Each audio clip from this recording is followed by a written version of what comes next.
Et les parents des enfants sourds-muets et les bonnes volontés des administrations gabonaises à l'école du langage des signes, c'était au cours d'un séminaire animé par un expert français.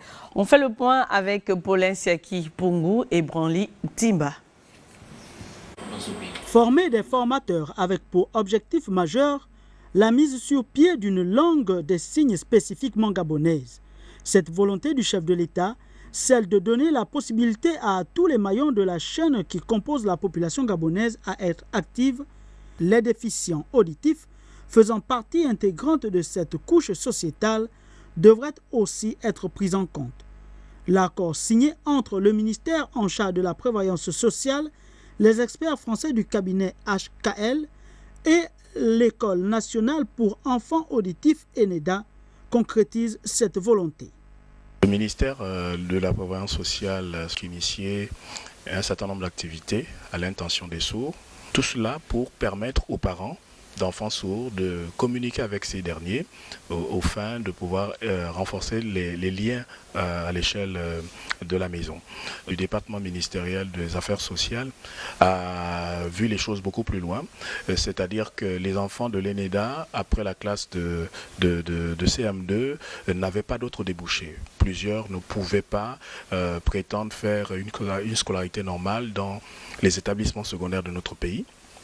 Une expérience a été tentée du côté de Immaculée Conception grâce au soutien du cabinet HKL qui nous a aidés, qui nous a encouragés et 3 enfants sont sortis du lot avec des résultats assez acceptables. Le but de ces formations, c'est de former des gens qui vont permettre de transmettre à leur tour leur formation et qui vont permettre à leur tour de communiquer avec des gens qui sont sourds. Sortir nos compatriotes de l'état d'isolement et de ghettoisation dont ils sont victimes afin de leur mettre en état d'exprimer leur potentiel pour prendre aussi une part active au développement de la nation, devient plus que préoccupant dans un pays qui se veut émergent comme le nôtre. La socialisation de ses compatriotes, il faut qu'ils soient capables de s'exprimer, d'intégrer la société normalement, d'aller à l'école comme vous et moi, de tout faire comme vous et moi. Alors il faut qu'on commence par réfléchir sur les structures qui peuvent être capables de les accueillir, sur les formateurs spécialistes qui peuvent s'occuper d'eux justement.